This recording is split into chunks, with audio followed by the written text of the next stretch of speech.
Ya, silakan. Bismillahirrahmanirrahim. Assalamualaikum warahmatullahi wabarakatuh.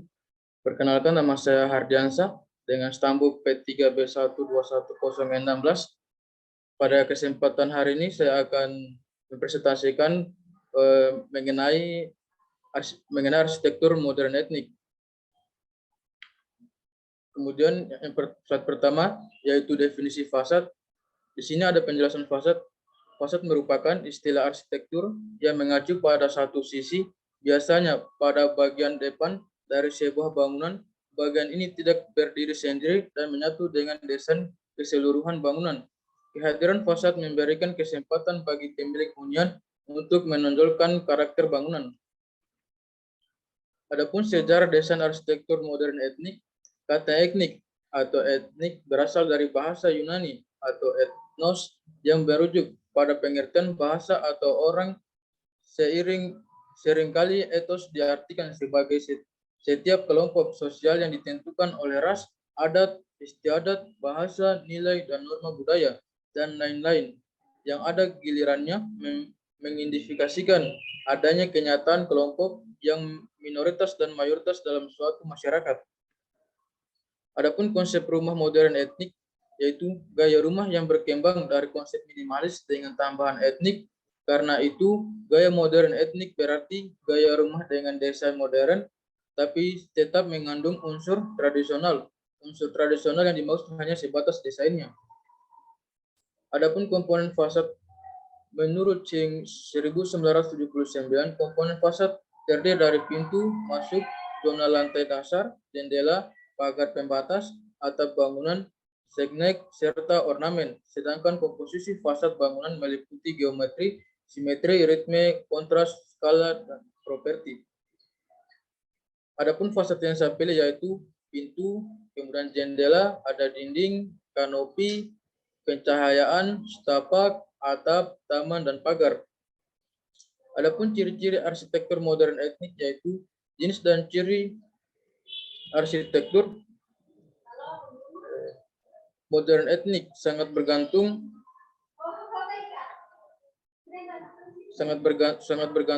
pada pemahaman masyarakat terhadap alam dan kepercayaan yang dianutnya. Ciri khas rumah panggung misalnya memiliki kesadaran dan penghargaan yang tinggi, jujur dan wajar terhadap kondisi alam sekitarnya. Selain itu, rumah panggung memiliki makna melindungi secara wajar penghuni rumah dari bahaya binatang, buas, banjir, dan tahan terhadap bahaya gempa bumi.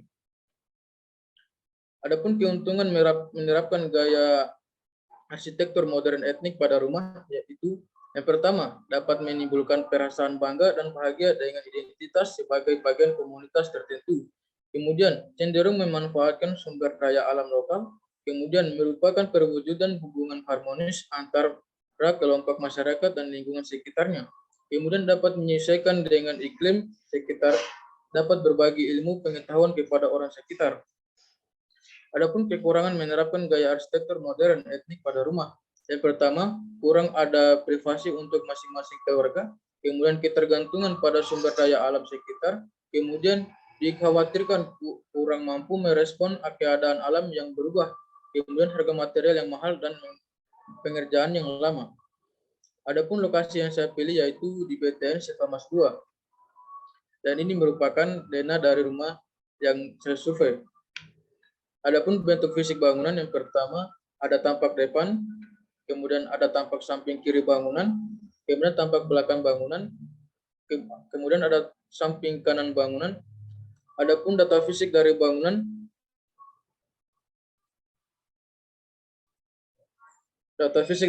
yaitu ada nama pemilik yaitu Ferdin, kemudian ada alamat Mokwau, Kecamatan Kambu, Kota Kendari, Sulawesi Tenggara. Adapun pekerjaan dari Bapak Ferdin yaitu sebagai karyawan dengan luas lahan 11 kali 8 meter, luas bangunan 6 kali 6 meter, kemudian status bangunan rumah pribadi. Contoh studi kasus. Yang pertama ada studi literatur dinding. Di sini dinding yang kami pilih yaitu dinding secondary skin, kemudian ada dinding batu alam, kemudian ada dinding kamprot, kemudian ada dinding escape conboard. Kemudian ada dinding bata expose, kemudian ada dinding kayu jati. Untuk studi literatur pintu, yang pertama ada pintu kaca polos, kemudian ada pintu kaca laminasi, kemudian ada pintu kayu, kemudian ada studi literatur jendela. Studi literatur jendela ada jendela kaca mati, kemudian jendela kaca mati.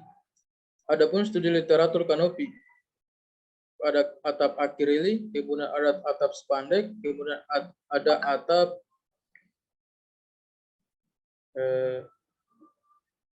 polibornat.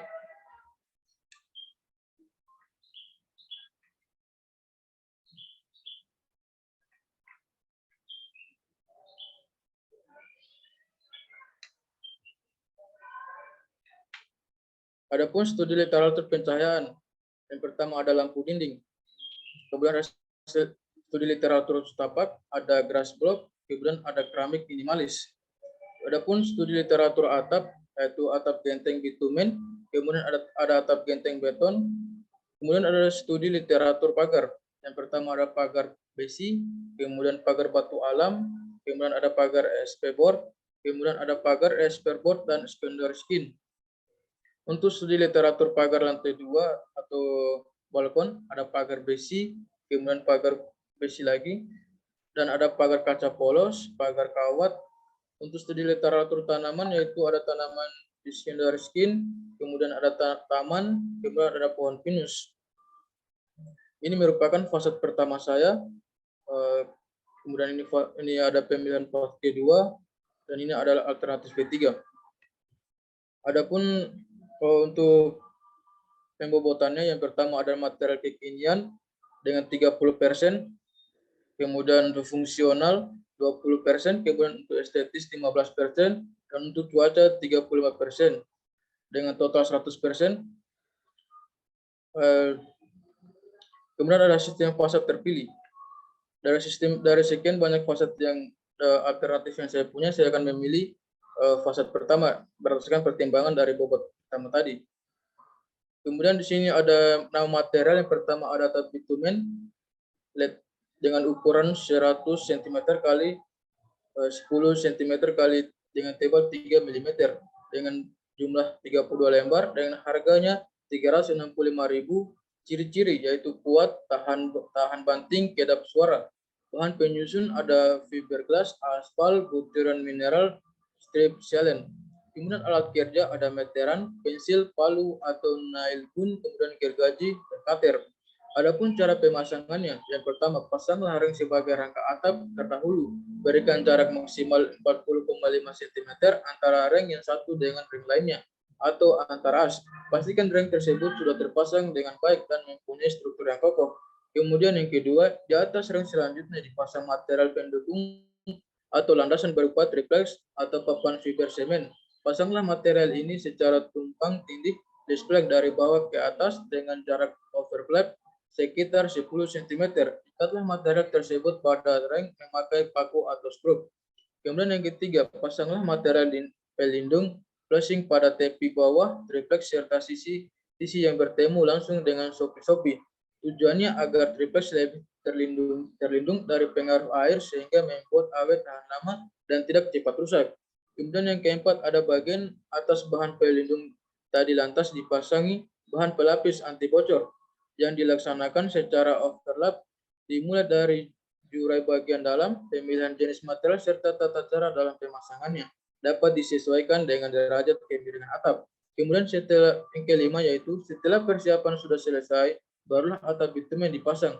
Pemasangannya dimulai dari atap bagian paling bawah atau starter dan tepi menuju ke atas. Pemasangannya dilakukan secara tumpang tindih overlap hingga 60% atau sesuai ditanda pada lembaran atau bitumen.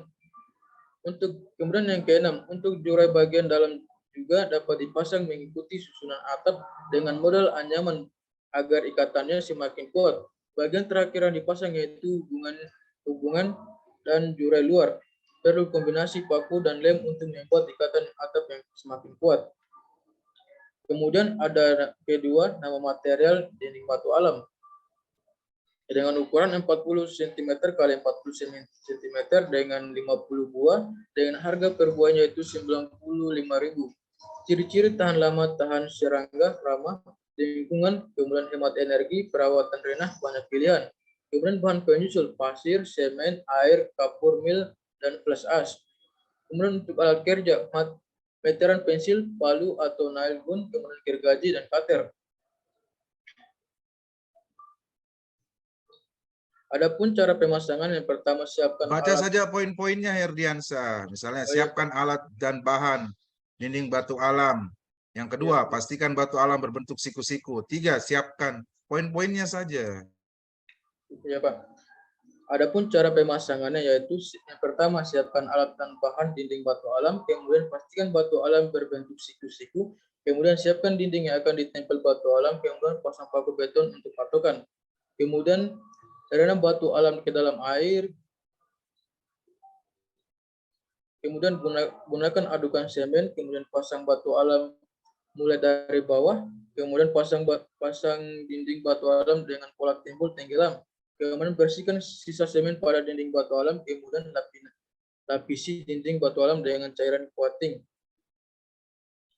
Kemudian adapun material berikutnya itu dinding bata eksplos, yaitu dengan ukuran panjang 21 cm, lebar bata 10 cm, dan tebal bata 5,5 cm dengan jumlah 300 buah. Harga per buahnya yaitu Rp3.100 dengan ciri-ciri bebas dari retak, cacat patah, kemudian bersih dari batu atau benjolan, kotoran, sampah. Kemudian bahan penyusun ada tanah liat atau gibson. Kemudian alat kerja kayu, cangkul, alat cetak atau mesin press. Cara pemasangan yaitu cek kualitas batu bata, kemudian cek daya serap batu bata, kemudian tumpuk batu dengan area pemasangan, kemudian gunakan pasir yang bagus, perhatikan komposisi adukan mortar. Kemudian material keempat adalah jendela kaca sudut, kemudian material kelima ada pagar besi beton, kemudian yang keenam ada pintu kayu, kemudian yang ketujuh ada atap akrilik, kemudian yang ke-8 ada grass block. Adapun tampak fasad sebelum dan sesudah. Yang pertama yaitu tampak depan sebelum, kemudian ini tampak depan sesudah, kemudian tampak belakang sebelum, kemudian ini tampak belakang sesudah. Kemudian ini tampak kanan sebelum, kemudian ini tampak kanan sesudah. Coba ini kan gambarmu bagus. Coba sebelumnya mana coba? Yang dari pertama sebelumnya mana? Yang ini, Pak. Nah, sebelumnya dijelaskan sebelumnya begini, ini. Jangan sebelum, sesudah, sebelum, sesudah. Gimana sih? Dijelaskan sebelumnya begini bentuknya, sekarang sesudahnya bagaimana? Ya, baik, Pak. Kemudian kita masuk pada fasad sebelum dan sesudah perubahan fasad. Di sini ada tampak depan. Tampak depan pada rumah ini terlihat sangat kotor dan tidak modern. Jika kita lihat orang-orang tidak akan menyukainya. Dengan bentuk masih menggunakan material lama seperti kayu, terus kaca yang masih tertinggal lama ataupun belum menuju ke modern. Nah, kemudian di sini ada tampak depan sesudah, di mana rumah itu sudah direnovasi atau dirancang sehingga menimbulkan tampilan yang begitu modern dan suka dilihat.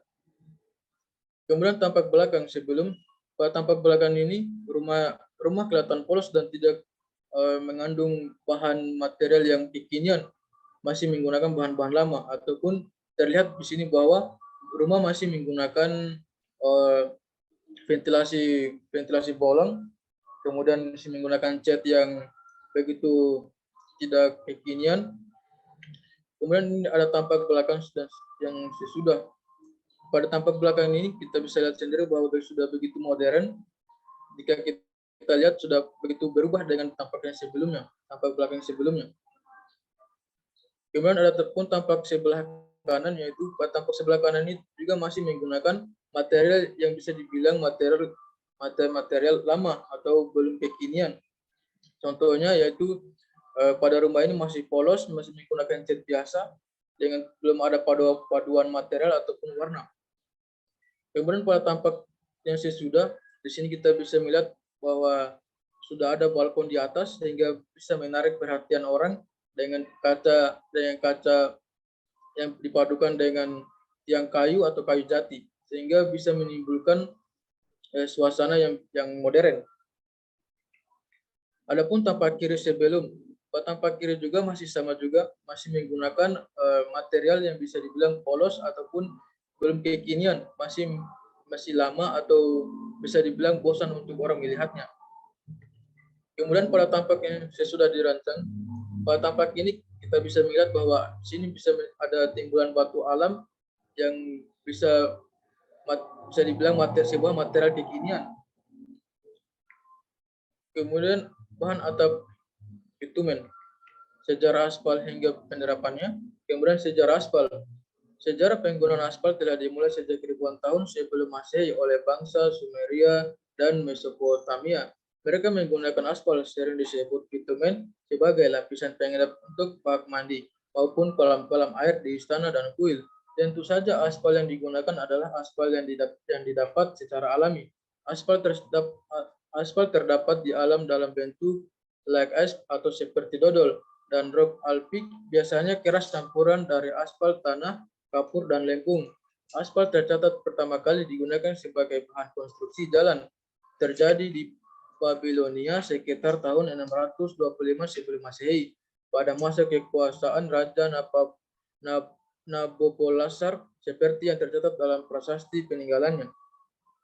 Istilah aspal berasal dari bahasa Yunani kuno atau asphaltos, kemudian bangsa Romawi mengubahnya menjadi asphaltus, kemudian lalu diadaptasi ke dalam bahasa Inggris menjadi asphalt, dan kita menerjemahkan ke dalam bahasa Indonesia menjadi aspal. Berabad kemudian setelah zaman Babilonia, Sir Walter Raleigh menuliskan dalam catatannya tahun 1595 tentang penemuan deposit lake aspal di Trinidad, dekat pantai Venezuela. Dia menggunakan aspal tersebut sebagai pelapisan dinding kapalnya. Sejarah penggunaan aspal untuk pembuatan jalan di abad modern dapat ditelusur kembali pada masa abad ke-18. Seorang insinyur Inggris yang bernama John Metcalfe lahir 1717 harus membangun jaringan jalan di Yorkshire dengan total panjang hampir 300 km. Jalan dibuat dengan bantuan berukuran besar diletakkan di bawah sebagai fondasi yang kuat. Kemudian di atasnya diberi batu galian, lalu kerikil sebagai lapisan penutup. Thomas Telford membangun jaringan jalan di Skotlandia pada tahun 1803 sampai 1821 sepanjang hampir 1.500 km. Telford menyempurnakan metode pembuatan jalan Metcalfe dengan mengganti batu galian dengan batu pecah. Ketebalan lapisan batu pecah juga sudah dihitung berdasarkan karakter lalu lintas yang akan melintas. Adapun sifat-sifat aspal secara umum, yang pertama ada aspal bersifat mekanis. Maksudnya adalah hubungan antara tegangan dan juga regangan dipengaruhi oleh waktu. Jadi jika mengalami pembebanan dalam jangka waktu sangat cepat, maka aspal ini akan menjadi elastis. Kemudian yang kedua, aspal bersifat termoplastik atau aspal memiliki konsistensi sesuai dengan perubahan temperatur. Jika suhu semakin tinggi, maka viskositasnya akan semakin rendah. Begitu juga sebaliknya. Aspal bersifat sitopropi. Jika aspal ini dibiarkan tanpa adanya regangan, maka aspal akan mengeras yang sesuai dengan jalannya waktu. Inilah yang dihasilkan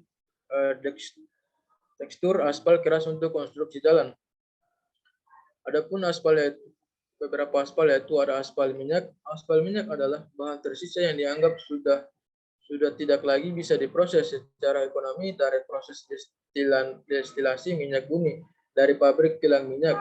Bahan tersebut kita kenal dalam 3 kelas penetrasi, yaitu P40/50, kemudian ada P80/70 dan P80/100.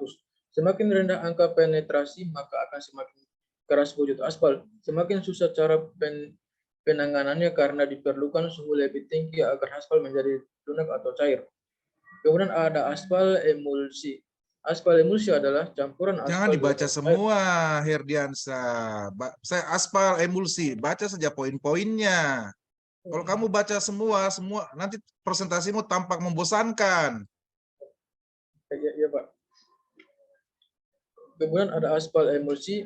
Aspal emulsi adalah campuran aspal dengan air 60-70% dalam bentuk emulsi sehingga molekul-molekul aspal melayang di dalam air.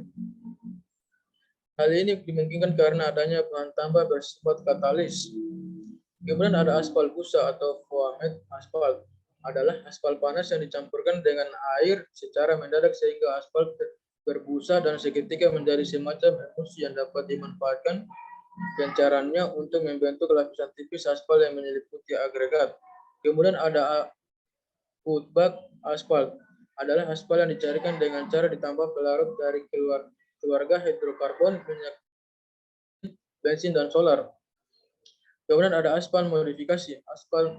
Nama lain dari aspal modifikasi adalah polimer atau modified aspal, PMA atau polymer modified bitumen atau PMB.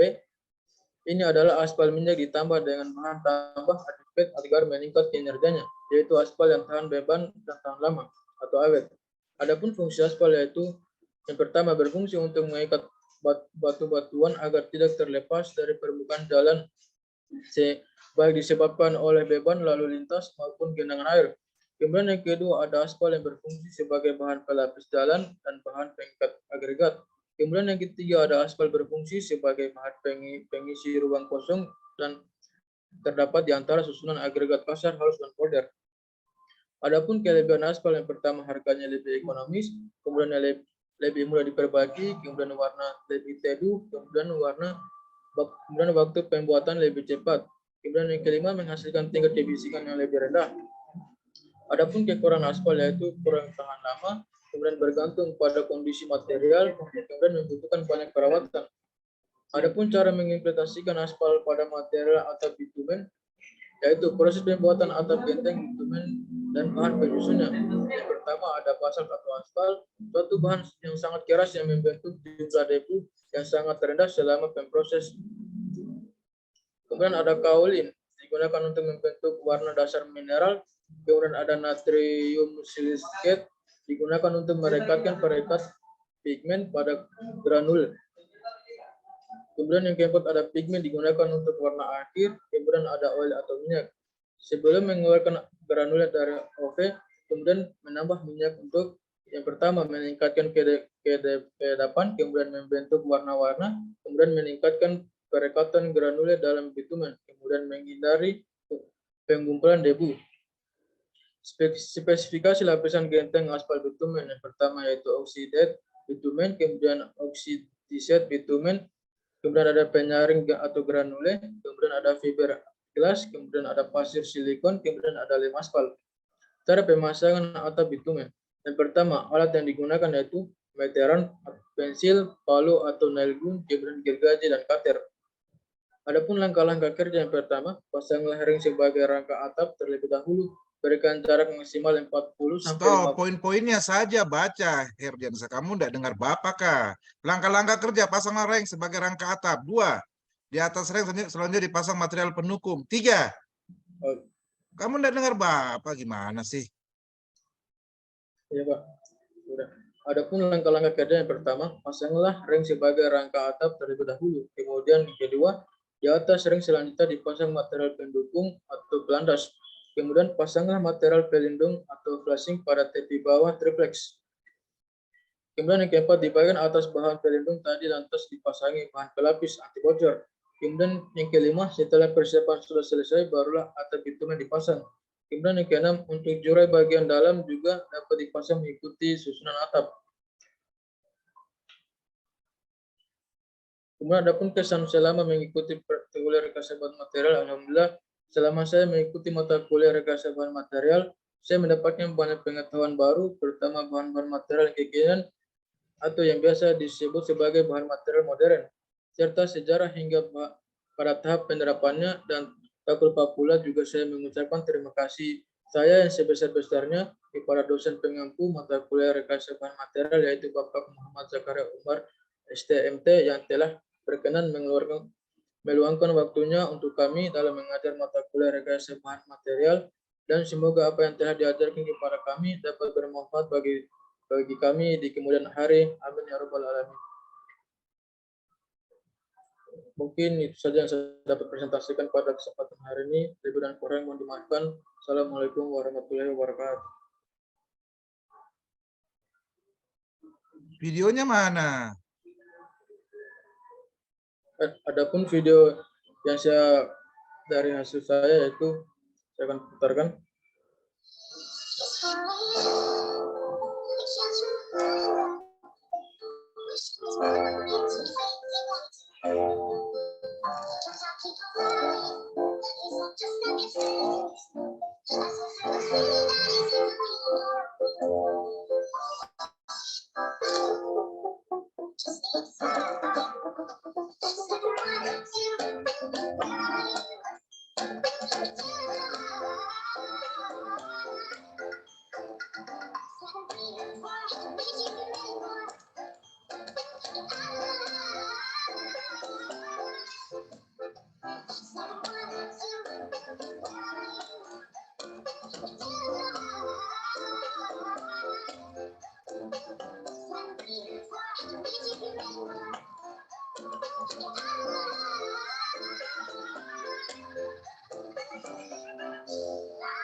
Itulah hasil dari video saya. Dengan ini berakhir presentasi dari saya. Jika ada kurang dimaafkan. Oke, tidak usah. Oke, coba. Nah, ini bangunanmu ini itu dindingnya apa materialnya sana? Yang warna abu-abu itu. Yang abu-abu, Pak? Yang kanan atasmu itu. Kursormu ya itu. Itu apa Yang ini, Pak? materialnya? Yang ini Pak saya pakai beton, Pak. Bukan, itulah yang warna abu-abu kah itu? Oh, yang ini, Pak? Ya, Bata ekspos, Pak. bata ekspos. Iya, Pak. Bata ekspos warnanya abu-abu. Bukan Pak, warna merah, Pak. Ah, itu warna apa itu? Ini Pak karena pengaturan warnanya pada kurang bagus. Oh, warna merah di situ. Iya, Pak.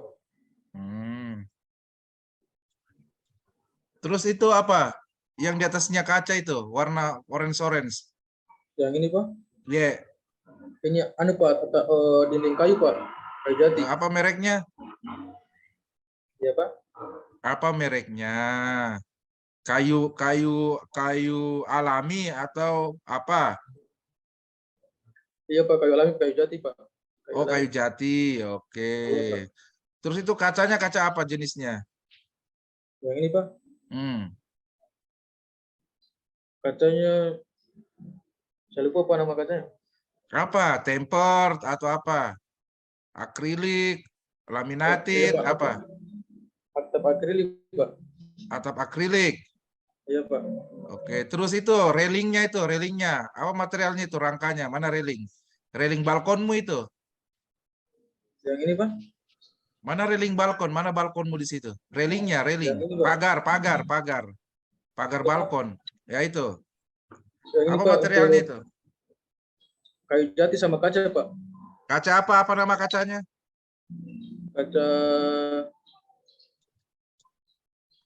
Kaca polos, Pak.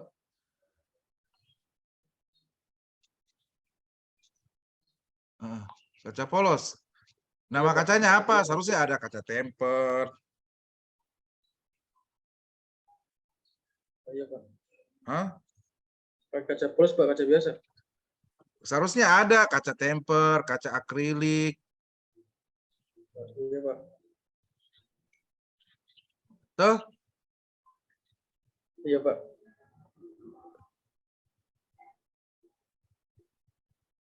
Nah, itu apa? Railingnya itu terbuat dari apa? Railing pagarnya itu.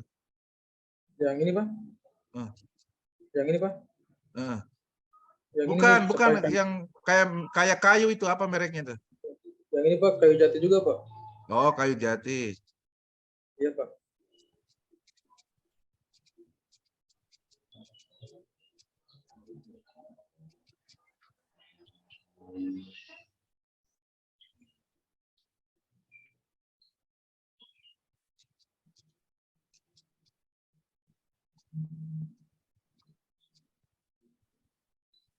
Nah, terus itu pagarnya apa? Yang ini, Pak. Iya. Ini yang pertama untuk tiangnya Pak kayu jati juga, Pak. Kalau ini pakai besi holo, kemudian untuk di bawahnya batu alam, Pak.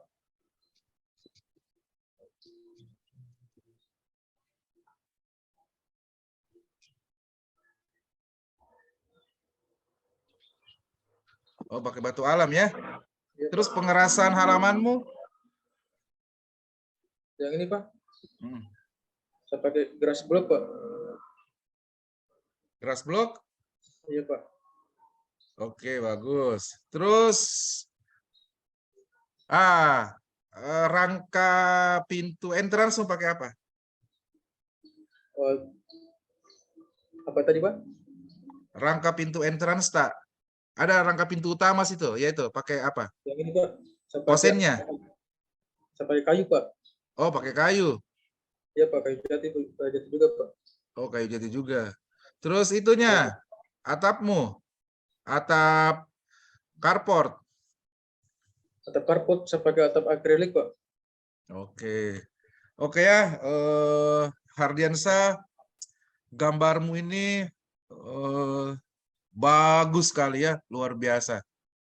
Ya, Iya, Pak. temamu apa lagi? Modern etnik, Pak. Modern etnik. Menurutmu etniknya di sini yang mana? Untuk etnik apa saya pakai bahan seperti kayu jati, Pak. Oh, itu etniknya. Oh, jadi Iya, Pak. etniknya itu kamu pakai itu. Bentuknya enggak? Ya Pak, kalau untuk bentuknya modern Pak, tapi untuk bahannya lebih ke etnik Pak, bahan untuk bahan Oh, penggunaannya. begitu. Oke. Iya Pak. Mungkin lebih bagus tak? Ini harusnya kamu intens juga ya ketemu Bapak waktu kamu menggambar ini ya. Sebenarnya modern konsep itu bagus sekali modern etnik ya. Kalau Bapak kasih masukan ke depannya, coba kemarin kamu ketemu Bapak, kita diskusi, kamu kan hilang. Tiba-tiba muncul aja gambarmu seperti ini.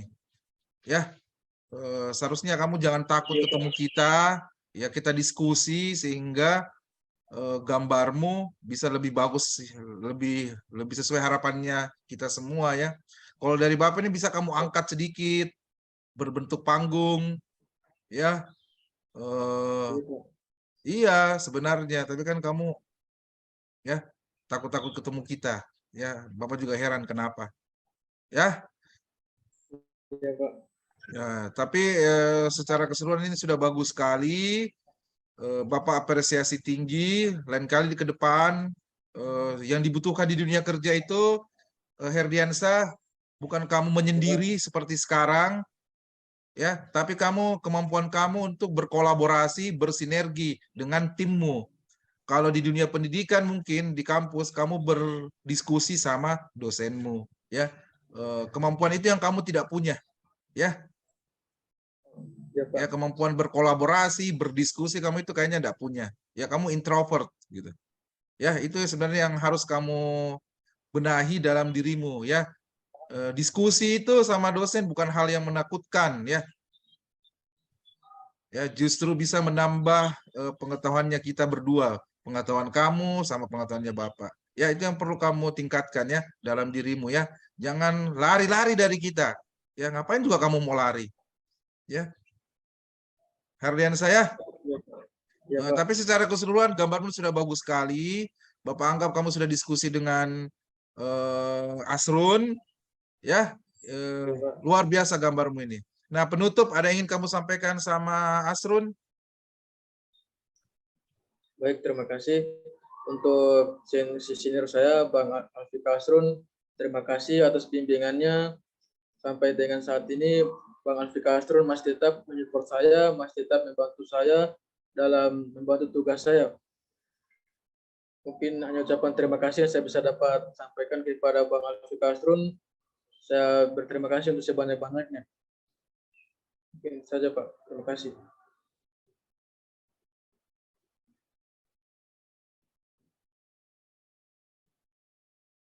Alhamdulillah,